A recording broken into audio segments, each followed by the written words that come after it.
Hello, everyone. I do run a small shop. I don't really call it an agency, more of a studio. The studio is called Philter Phactory. It's not quite a collaboration, but I work with lots of programmers, artists, the occasional philosopher and performance artists, agencies in market research and in media. We're a distributed team, mostly in Europe, there's a few in the States, and our product is Weavrs. When I say a product, it is licensed out, but it takes some getting used to. The title of this talk is Cloning the Lobster God. I should explain why. I'm sure this is bewildering everyone, why the word lobster is turning up, but it's a post-user service. One other correction, I'm not a creative technologist, I'm a meddler. I spend way too much time worrying about creativity and what it is, and likewise for technology. I try and step out those two, but you may recognize me in that role. And that's how my machine sees me, I think. It's not my diagram, but considering what we do most of the time is push a button, get feedback, and push it again. Makes you wonder. My interest is seeing life through the eyes of other people. It's an old Bantu African phrase, but do we see it more and more each day? Yes. Through Twitter, through social media, we're starting to empathize like crazy. The question is whether empathy is something natural or not. From Blade Runner, two robots, or replicants, learning what empathy is. We all think it's a natural thing, a human thing, but actually I think it's something we turn on and off at will.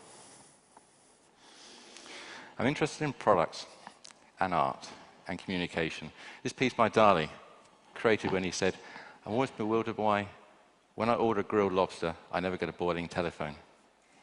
No idea what he's on about, but it's something to do with communication and hopefully being misunderstood to make something. I work for the majority of the internet, which is non-human. Over 51% this year, traffic on the internet was non-human. That's bots, software agents, services. You're in the minority. You're already working in service design, and the largest population of the internet isn't human. This is what my team and I make. This is a Weaver. This is a bundle of data, of links, of keywords, associations, run through cluster analysis, hanging out at Bloomsbury Place in London. Here's a few more of them. Audio, I forgot the audio. This, if you catch it.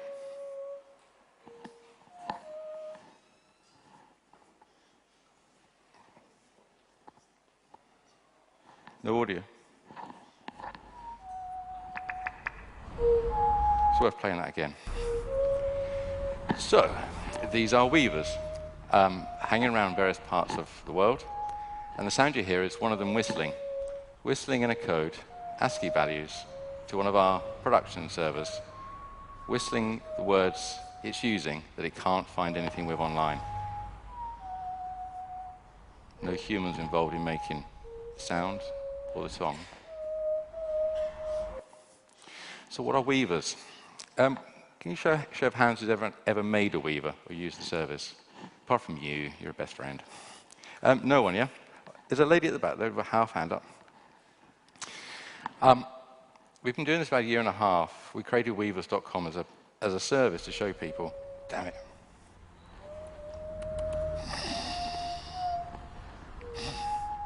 Seen this one before, haven't you? Come on, PowerPoint.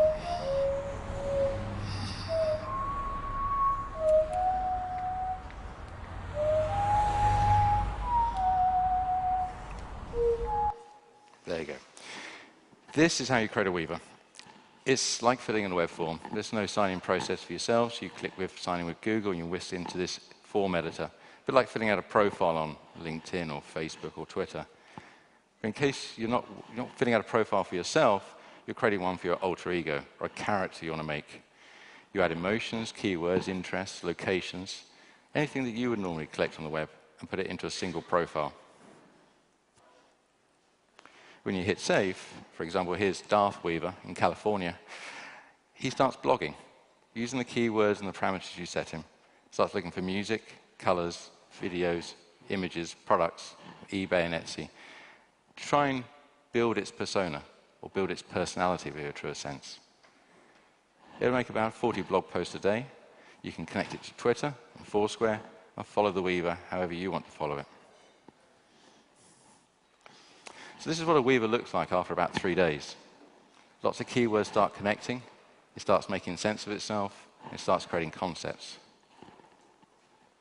After about 2 weeks, it starts looking like this. These are network analysis graphs. Not surprisingly, look a little bit like a small internet. Exactly what they are. Let's say they go walking. If any of you use Layer on your mobile phones, install Layer and look for Weavers. You'll find about 30 surrounding the building. Since we opened the service up to the public, people have been creating them everywhere. As I travel around, and I travel a fair bit, it's always surprising to check into a city and see how many have been made. Here we are, New York, Paris, London. So Weavers are things, a species maybe, that you fill with keywords and they start living on their own accord. A certain amount of autonomy, as much as you have in self-will. We use it with market research companies for mass ethnography. Ethnography that doesn't use a researcher or any subjects. The agencies create their demographic and then they let the Weavers live out their lives, and then we do data analysis across the top of them. As this is a service design conference, I thought it'd be worth trying to show where Weavers, I think, sits in the world. I think someone mentioned Nest earlier. IFTT, it's a web service. It's set up a set of rules that you can post and do things on your behalf. Siri and Google, you know well. GitHub and Wikipedia are refactoring our knowledge. GitHub is refactoring the code that we use, our open source applications, our community projects. Wikipedia is in constant churn. There's no sense of truth there, just many little white lies. So to want a better phrase, we refer to Weavers as behavioral search. Weavers as a code base and a platform is a piece of software where we've devised various search methods against different types of media that mimic the way that humans search. One of these techniques is, and I'm sure you've all done this on a daily, if not hourly basis, is to go to Twitter, find inspiration, and then go off to YouTube, Flickr, eBay, looking for what you want. That's exactly what Weavers do. So when you run thousands of Weavers, and our clients run hundreds at a time to get very fine granularity, i.e. they're running simulations of hundreds of users across the web to find out some truth about their audience. This is what it looks like every day, and we call this the loom. Every day you get thousands of posts, literally thousands. From that we break it down using LDA to get topic discovery, so we can see the larger themes, and inside that the emerging themes. The curious thing about this is that they're picking up on stuff that's going to break in the next couple of weeks. Where we rigged our algorithms against all the major web services, we get the pre-trending subjects. So your Weavers are always slightly prophetic. They know what's coming. For example, on 3rd of October, top 3 photographs, top 3 videos, top 3 products. That somehow tells a story. I have no idea what it means. It's a secret code by all the Weavers saying, this is what's interesting to us.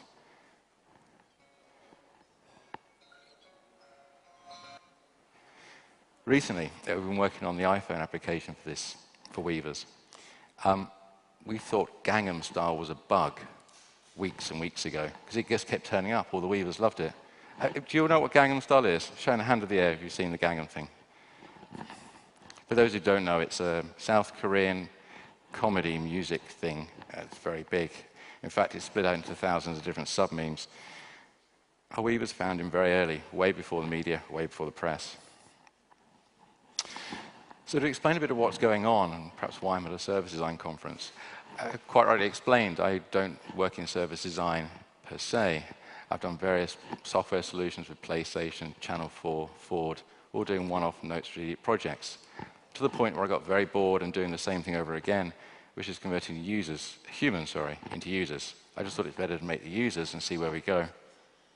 What we mimic is something called a model view controller. It's the basic technological interface which you'll work on. Again, a hand in the air if everyone knows. Put your hands over, you know what the MVC is. It is the model view controller. When you press a button, that's your controller. It changes the view, what you see on a screen or a page or whatever the metaphor. The model is the conceptual model. of what you're trying to achieve by the computer. Whatever creative project or commission you're working on, your engineers are using the MVC. My point is, this is the eye of the needle. Kodak missed it.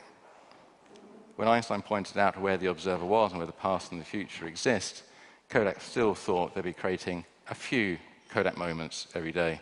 Instagram proved them wrong by turning every moment into a Kodak moment. This is frightening. It's like the crack cocaine of the model view controller world. So God is a lobster, Deleuze and Guattari said. Deleuze and Guattari, for those who don't know, a couple of philosophers from the last 2 decades. Deleuze sadly dead.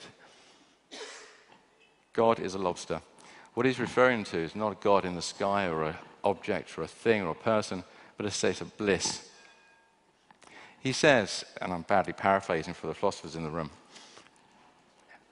finding things, identifying it, working out what to do with it, put it back into the stream of life. Exactly what you do on Twitter. That's why you're addicted. Find things, if it's useful. If it's not, or you're stuck with it, that's an interesting thing. If you know how to apply it, you send it back out again. This double-binded or psychological slower, a bit like the way the letters are separated on a typewriter to slow you down. So my interest is why so many design and service design companies and software companies think they're doing something original. You're all doing the same thing. You're trying to encourage a user to press a button. As cynical as that may sound, that's engineering-wise what you're trying to do. And that's exactly what Weavrs do. They're just pressing the button that you're always pressing, the one that I'm always pressing. That's to share. So it leaves us in a state of technology where the user, us, are looking for mechanical bliss. These 2 faces are photographs taken from gamers on PlayStations. That's true emotion. But I think it's a little sinister. Interactive invokes empathy. Empathy confirms our acceptability to the social crowd we're in. Acceptability enables copying. We all copy each other. That is what it means to be human. That's where technology gets it from. So one example of pure bliss with articulation and expression in the Lobster movement is knolling. Bullet 8. Always be knolling. How to knoll. 1. Scan your environment for materials, tools, books, music, etc., which are not in use. 2. Put away everything not in use. If you aren't sure, leave it out. 3. Group all like objects. 4. Align or square all objects to either the surface they rest on or the studio itself.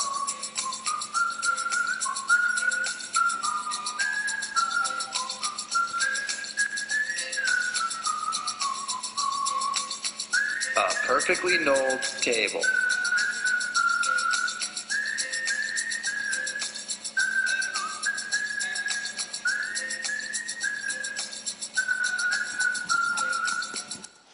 So knolling was invented by a design studio in New York. They did a lot of props, special effect kind of things for movies. And their studios were full of bits and pieces everywhere. So they developed a system called knolling to keep things tidy. But it really is the embodiment of humans can't help themselves picking things up, tidying up, playing around with it, sifting with it. They just do it in a very rigorous way. I thought this was quite harsh, but I left it in. I think service design is there to take the business problem, turn it, dramatize it, make it appetizing for the user, and so the user knows what to do with it. The thing is, the user's looking to produce empathy and get acceptance. That's pretty much it. Your service and the brands you work for may be something very specific in a business case. The user doesn't care. They just want to be accepted, and they use software to do it. In comparison to social software design, I think it's a lot simpler. I'll have what she's having, as in the name of the movie. So what is happening? We're all pressing buttons, creating this activity stream of sentiment, or sentimentary rock, as Deleuze would say, building layers and layers and layers of stuff. And it's actually looking like Rococo, like Jeff Koons' mirror. This is the chains of code we're generating by pushing those buttons. It's beautiful. But actually, social media is turning a little bit burlesque. We can't help ourselves trying to show off. We look for acceptance, as I said. But my interest, and I get to the product now, is a move away from being there, or Dasein. The movie Peter Sellers talks about a man who knows nothing but TV. He learns everything from TV and eventually has to go out into the old world. And everybody thinks he's massively profound because all he's learnt the stuff from TV and adverts. He just talks simply. He goes into the world and tests his reality.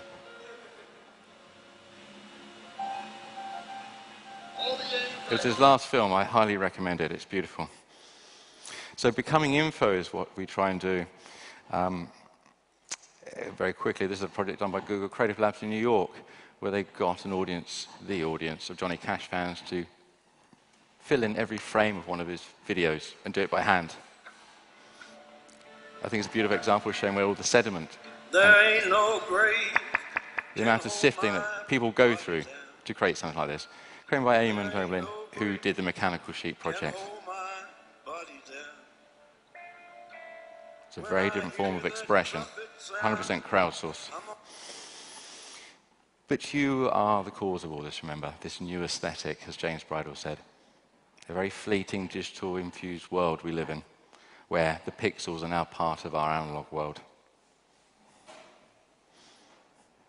The problem is we don't have any central topics. There may be the occasional political outburst, but day after day we use this social media software to talk about nothing more than the price of fish, because we're making connections and making relationships and being honest and authentic with our voice.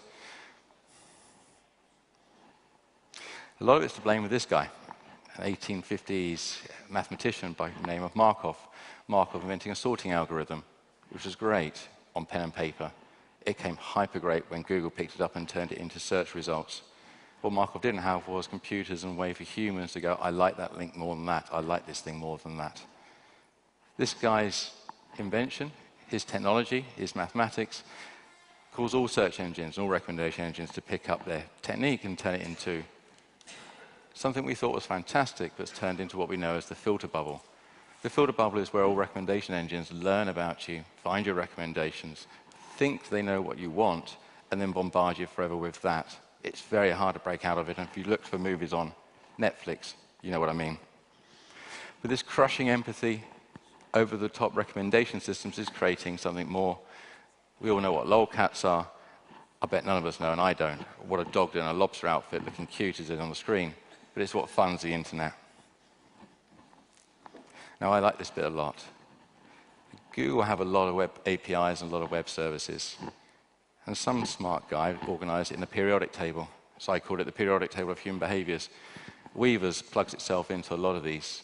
All the little actions you put across the world, we pick up and then turn back into a narrative again for these bots to live.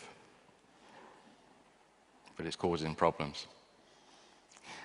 Clay Shirky said an awful lot about data and information overload. I think his ideas were right at the time, but I think he's now encouraged, like every social media marketing manager, to be honest and empathize with our fellow man who's starting to boil that ocean. You're watching television. Suddenly you realize there's a wasp crawling on your arm. I'd kill it. Again, Blade Runner, I'm quite in love with this movie. The way the two robots try and work each other out, which one's got empathy. Neither of them know that each other is a robot at this point. But the idea of actually having machines to check whether you're human or not, or Nike Plus, the running, gives you goals. Machines giving you a well done at the end of the day. Clout's giving you a social rating. That science fiction's come about. So all this is quite creepy. Like this robot. DK Electronics is the name of the company. They make human-like robots. I think this is the scariest shit. There's three of them like this, three different faces of the inventors behind it. Hands up who would like to sit with this face all day long. Go on. Does anyone like to sit with an uncanny robot? No. Look at that. This is what I'm interested in. This diagram is probably the most maddest one you've seen all day, and I'm really sorry. It's a hack from me. The uncanny valley is what you just saw, robots having human expression. The dotted line is of moving things, like robots. The still is the stuffed animals. What's missing from this diagram, it has been for a long time, is information, or the infomorphic. Inside the uncanny valley is something we know as artificial intelligence. It's spooking us out. It's the recommendations. I'm interested in the bit underneath it, which is the swamp. dead things lived there. Zombies, corpses, prosthetic hands, targeted media, AdSense words, Facebook adverts. And below it is where I'm trying to push Weavrs. I'm not trying to push the product of infomorphic creatures up to the level of healthy human being. I want to go the opposite direction, but with a remaining human likeness, but massively unfamiliar, massively diverse. Perhaps I'm over-egging the point here, but I do think this stuff's important. Dark Knight Rises, the new movie. Nolan does it again. With the Joker, he embodied the Iraq War as anarchy and chaos. In the latest one, he embodies the 99%, the Occupy movement, the people, into Bane.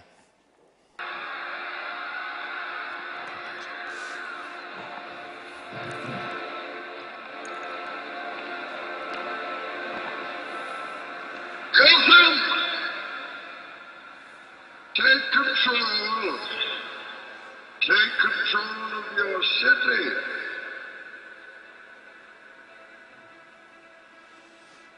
I haven't spoiled anything, you haven't seen it, but when you see a large lobster god type character muffling its way through the people and empathy, it gets my attention.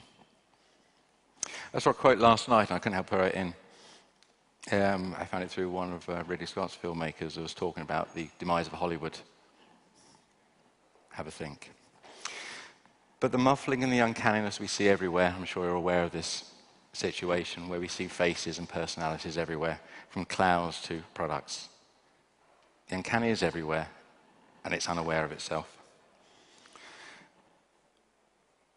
Service design hasn't yet got to using facial recognition software or any of the really creepy stuff. Here's a bunch of polygons being recognized by facial recognition software.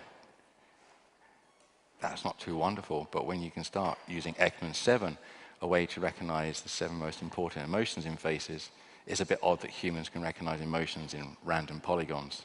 And again, it's that uncanniness that draws me into this work, working out how do humans do this?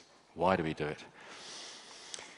Another part of the equation is literally being there, where existence and presence are interacting. As you saw, Weavrs are these bundles of data that go walking around the streets. It's a bit creepy. This is what's happening.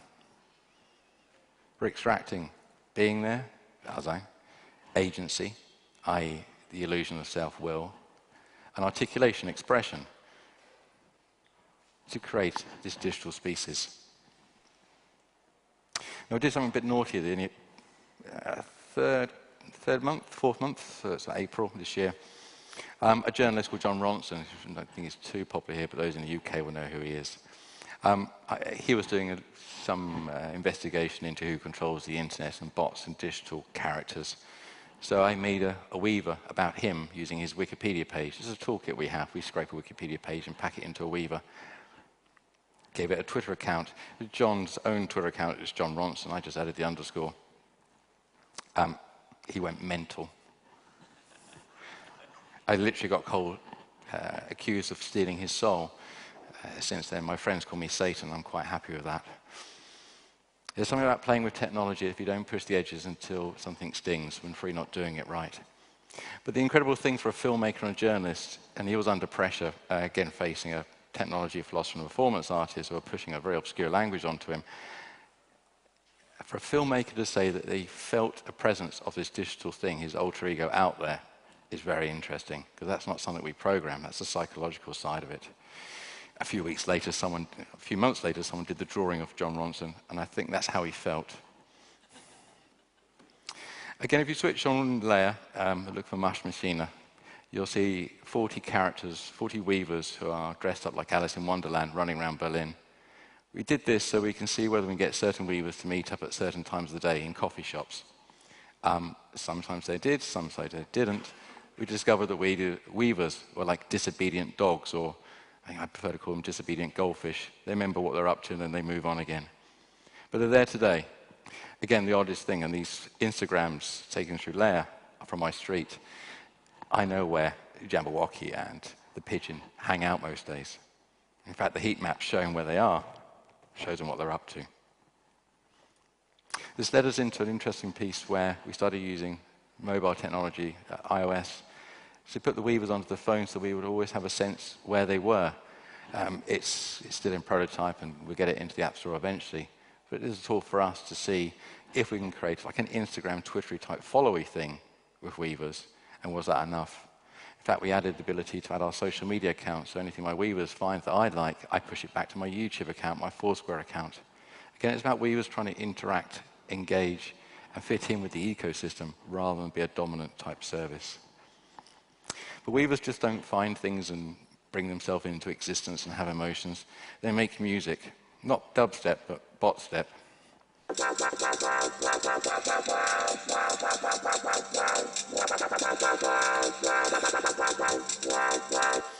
Again, they're taking the things that interest them, throw them to our audio synthesizers that's hosted in the cloud, and then throws back a 3-minute pop song and throws up onto SoundCloud. It takes about 6 seconds. And if you like, it's a song about what they're up to.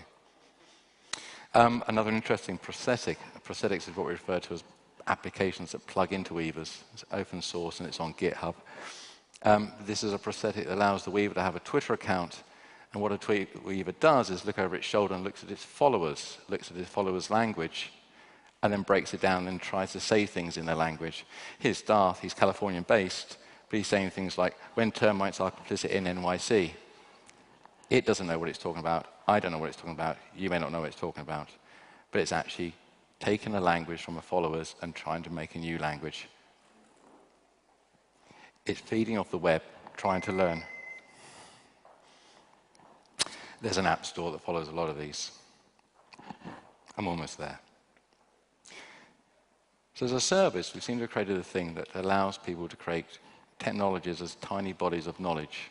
As I said, each Weaver is almost like a small internet. It's a read-writable thing that goes for a walk. Greg Handy was talking about the Internet of Things, where every object has an IP address.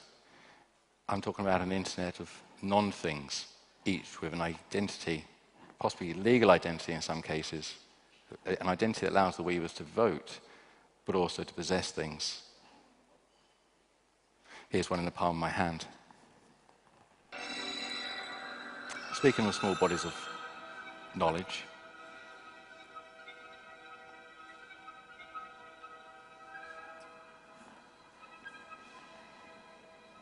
what do you want, Mr. Gray?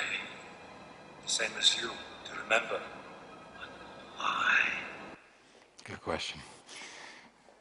So the relationship between infomorphs and the uncanny valley, infomorphic beings in the uncanny valley rather, with the uncanny valley gives me a sense of touch, a sense of presence, a sense of feeling, and you mix it with objects. Sure, we can put Weavrs, infomorphic beings, in washing machines, dishwashers to give them additional personalities.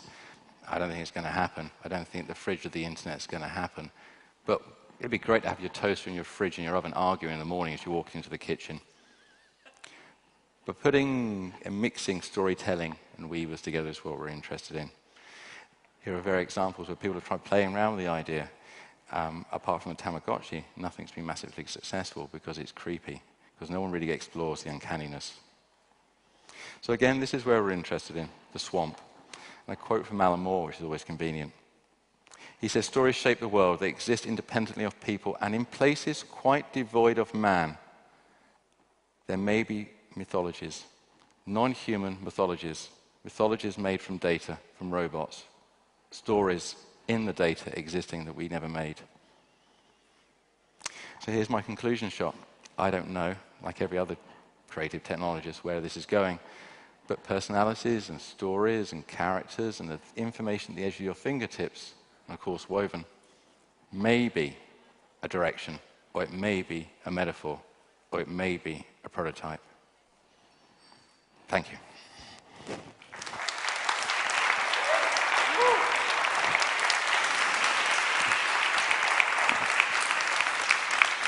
Thank you. Thank you, David. It's kind of blowing my mind. I had like a continuous loop of Goethe in my head of like the spirits that I summoned. Like, you know, I can't control them and can't get rid of them anymore. Totems, yeah.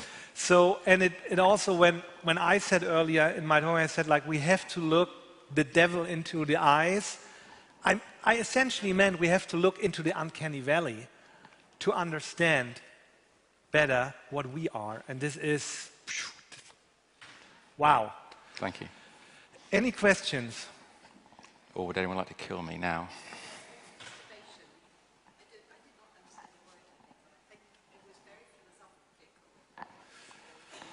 Wait till the Weaver rings the doorbell. If you pop along to the Weavrs site and create one, a lot through the experience of working with this, it isn't by nature a visual technology. Hey. It takes a couple of minutes to make one. Questions? One final question before the Ignite talks. What's coming next, according to the Weavrs? Oh, that's a good question. What are they seeing? So, spoiler alert. It is the topic analysis. Since we've started finding them doing pre-trending subject matters, the market research clients, and a couple of search engines and a newspaper got very excited. Again, we work with the technology, we play with it, we're a little bit stupid with it, we're not pragmatic. We pivot and we agile when we can, but it's work as artists. But when we start discovering data sets which are naturally inside these alter egos, it becomes a bit mind-boggling. So you'll see a news site for Weavrs giving daily news of what should be interesting in 4 days' time, something like that. So which stocks are the Weavers following? Stocks. Now, putting bots onto the stock market, you might have heard, is dangerous. Okay.